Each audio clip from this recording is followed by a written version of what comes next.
আসসালামু আলাইকুম, আশা করি সবাই ভালো আছেন। আজকে আপনাদের সাথে খুবই ইন্টারেস্টিং একটি প্রবলেমের সমাধান শেয়ার করব। সেটি হচ্ছে আমরা যখন ফ্লাটার দিয়ে কোনো ওয়েবসাইট বানাই তখন আমাদের এখানে ইউআরএল এর মধ্যে কিন্তু একটা হ্যাশ চিহ্ন থাকে, যেটা দেখতেও ভালো না এবং গুগল এসইওর জন্য এটা ভালো না। তো এটা আমাদেরকে সরাতে হবে। এজন্য আমরা যেটা করব, আমরা এই প্যাকেজটা ইম্পোর্ট করব। এটা হচ্ছে ফ্লাটার ওয়েব প্লাগইন।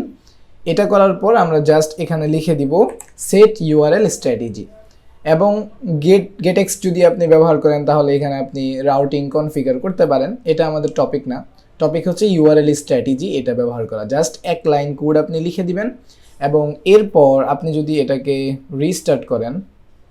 ওকে, এবার যদি আমরা একটু খেয়াল করি, আমরা যদি ফ্রি ক্লাসে যাই, এখান থেকে কিন্তু আমাদের হ্যাশ চিহ্নটা চলে গেছে। এবং আপনারা একটু এই ইউআরএলটা কপি করে নতুন একটা ট্যাব নিয়ে এখানে চেক করবেন সরাসরি এই ইউআরএল হিট করলে এখানে যায় কিনা। আমাদের কিন্তু এখানে ঠিকঠাকভাবে আসছে। এবং আরেকটা বিষয় আপনারা চেক করবেন, এটা হচ্ছে আপনারা যদি এই ওয়েবসাইটটা কোথাও ডিপ্লয় করেন তখন এটাকে আগে ডিপ্লয় করে নেবেন। যেমন আমি ফায়ারবেস হোস্টিংয়ে ডিপ্লয় করেছি। তো প্রথমত আমি ফ্লাটার বিল্ড ওয়েব লিখে এটাকে বিল্ড করছি। এটা বিল্ড হয়ে গেছে, এবার হচ্ছে আমরা ডিপ্লয় করব। Firebase deploy.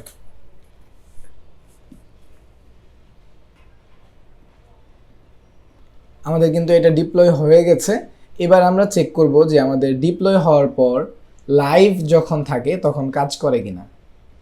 আমরা যদি এখানে আসি, এটা হচ্ছে আমাদের ওয়েবসাইট এবং এখান থেকে যদি আমরা ফ্রি ক্লাসে যাই এবং এখান থেকে এটা ঠিক আছে, আমাদের হ্যাশ চলে গেছে, কিন্তু এই ইউআরএল হিট করলে সরাসরি আমাদের এই ইউআরএলটা আসে কিনা এটা আমাদের জানা দরকার। তো আমরা এই ইউআরএলটা হিট করলাম এবং আমরা দেখতে পাচ্ছি আমাদের এই ইউআরএলটাতেই ঠিকঠাক কাজ করছে। যদি আপনার ওইখানে কাজ না করে, আমার কিন্তু এটা প্রথমবার কাজ করে নাই, এখন কাজ করতেছে।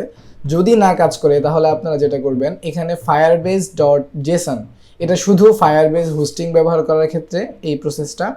ফায়ারবেস ডট জেসনে চলে আসবেন এবং এখানে যেই সোর্সটা দেয়া আছে এই সোর্সের মধ্যে আপনারা এই লাইনটা অ্যাড করে দিবেন। এটা কেটে আপনারা এখানে পাবলিক আপনার বিল্ড ডট ওয়েব মানে হচ্ছে আপনার লোকেশনটা, এটা হচ্ছে এখানে দিয়ে দিবেন। তাহলে আশা করি ঠিকঠাকভাবে কাজ করবে এবং আপনি যেই ইউআরএলেই হিট করেন না কেন ওইটাতেই ঠিকভাবে কাজ করবে ইনশাল্লাহ। আশা করি ভিডিওটা অনেক কাজে লাগবে আপনাদের। সবাই ভালো থাকবেন। আসসালামু আলাইকুম।